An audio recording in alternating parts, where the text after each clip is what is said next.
Saudas irmãs e irmãos, com a graça e a paz do nosso Senhor Jesus. O tema de hoje é sobre Tiradentes, sendo um apelido de Joaquim José da Silva Xavier. Creio que já estudamos sobre a vida dele na escola.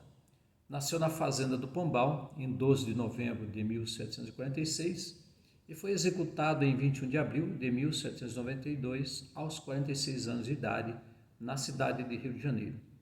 Em vida, ele foi dentista, tropeiro, minerador, comerciante, militar e, por fim, envolveu-se com a política. Na época, o Brasil era a colônia de Portugal e ele viveu nas capitanias de Minas Gerais e Rio de Janeiro.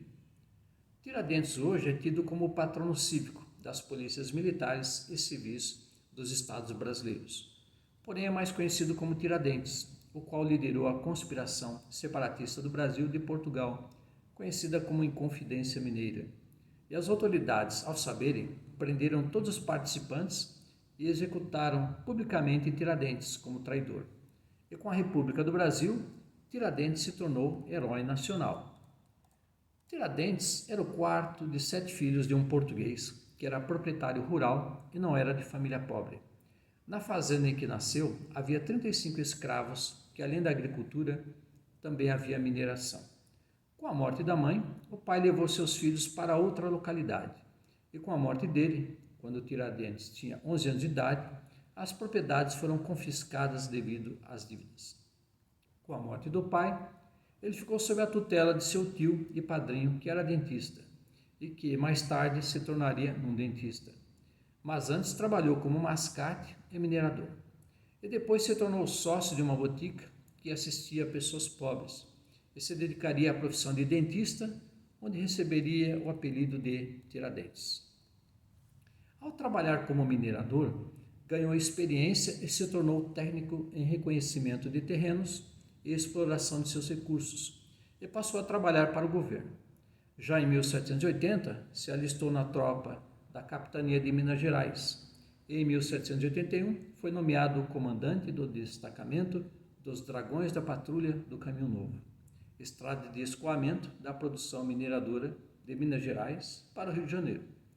Tiradentes foi tão dedicado à sua carreira que prendeu um grupo de ladrões temidos, liderados por Montanha, um homem muito mau. E com o tempo se aproximou de grupos que criticavam a ganância de Portugal sobre o Brasil. Algum tempo depois, em 1787, desgostoso por não conseguir ser promovido na carreira militar, ficando apenas com o título de alferes e ter perdido a função de marechal da patrulha do Caminho Novo, pediu licença da cavalaria. Tiradentes já simpatizava muito com o movimento que visasse a independência da capitania de Minas Gerais da exploração de Portugal. E com a queda da extração mineral, que fez cair a receita institucional, a coroa, em 1789, decretou a derrama, para que as receitas do quinto fossem garantidas. E o quinto era 1/5 da extração para Portugal. E foi a derrama que mexeu com os sentimentos dos mineiros, porque permitia o uso da força e prisão dos mineiros que extraíam para garantir o envio do quinto para Portugal. Com essa pressão do decreto da derrama, os inconfidentes começaram a se organizar para um levante contra essa derrama. Mas, antes que o levante se tornasse uma revolução, em 15 de março de 1789, um dos inconfidentes, Joaquim Silvério dos Reis, delatou o assunto aos portugueses, e um de seus interesses era o perdão de suas dívidas. Todos os participantes foram presos, e Tiradentes, após ter fugido, foi preso por 10 soldados na casa em que se escondia. Após o julgamento, todos os inconfidentes receberam a sentença de serem exilados da colônia, exceto o seu líder, Tiradentes, que foi condenado à morte. Isso porque ele era o inconfidente de posição social mais baixa em relação a seus colegas, que eram ricos e os que detinham patente militar superior ao de alferes. Mas o que tornou Tiradentes um herói e ganhar a simpatia do povo foi a forma que se deu seu martírio.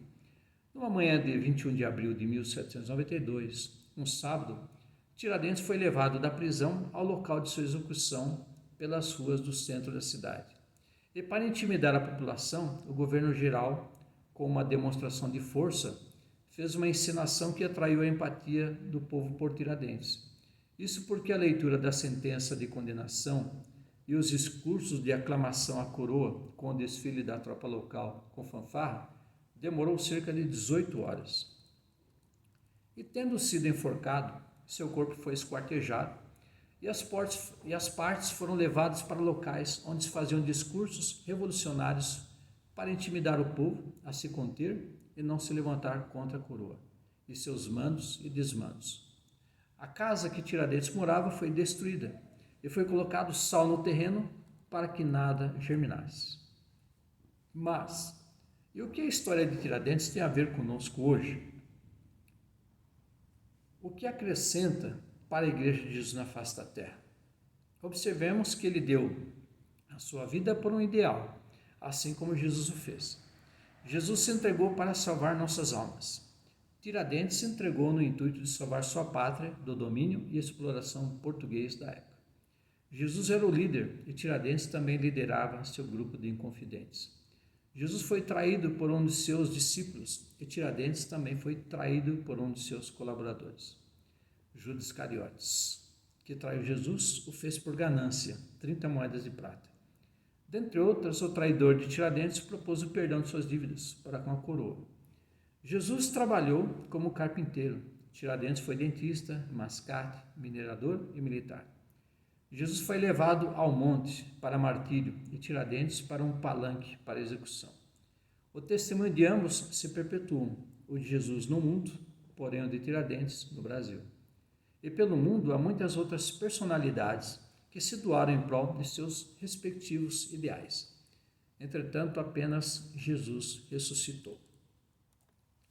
É interessante observar que até mesmo na Bíblia observamos a menção a homens que buscaram libertar Israel da opressão do Império Romano, porém pereceram, como Atos 5, 36 e 37 relata. Porque antes desses dias levantou-se Teudas, dizendo ser alguém. A esse se ajuntou o número de uns 400 homens, o qual foi morto, e todos os que lhes deram ouvidos foram dispersos e reduzidos a nada. Depois desse, levantou-se Judas, o Galileu, nos dias do alistamento, e levou muito povo após si, mas também este pereceu, e todos os que lhe deram ouvidos foram dispersos. Certa vez, tentaram convencer Jesus a pegar em armas, não entendendo o que ele havia dito, como menciona Lucas 22, 36 ao 38. Disse-lhes, pois, mas agora aquele que tiver bolsa, tome-a, como também o alforje, e o que não tem espada, venda a sua capa e compre-a. Porquanto vos digo, que importa que em mim se cumpra aquilo que está escrito. E com os malfeitores foi contado, porque o que está escrito de mim terá cumprimento. Eles disseram, Senhor, eis aqui 2 espadas. E ele lhes disse, basta. E quando Jesus foi preso, observamos que Pedro andava armado, como registra João 18, 10 a 12. Então Simão Pedro, que tinha espada, desembainhou-a e feriu o servo do sumo sacerdote, cortando-lhe a orelha direita. E o nome do servo era Malco. Mas Jesus disse a Pedro, põe tua espada na bainha, não beberei o cálice que o Pai me deu? Então a corte e o tribuno e os servos judeus prenderam a Jesus e o maniataram.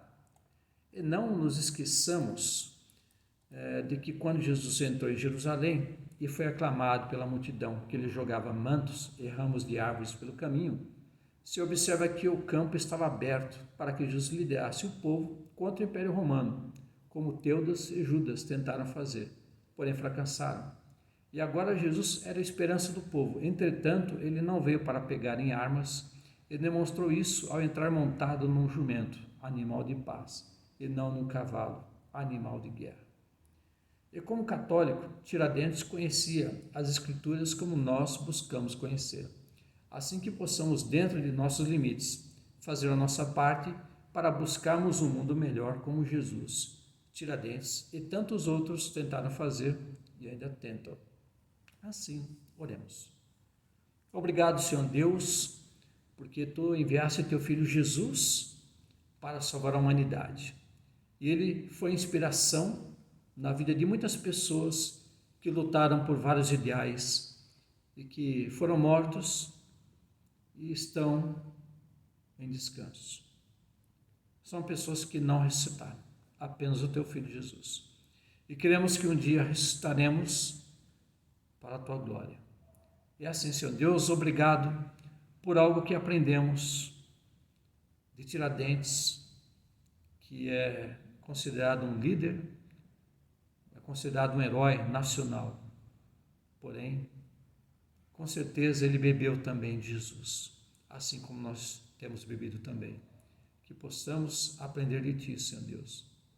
É o que nós pedimos e te agradecemos no nome do Teu Filho Jesus. Amém. Um abraço fraternal em Cristo Jesus, minhas irmãs, meus irmãos. Amém.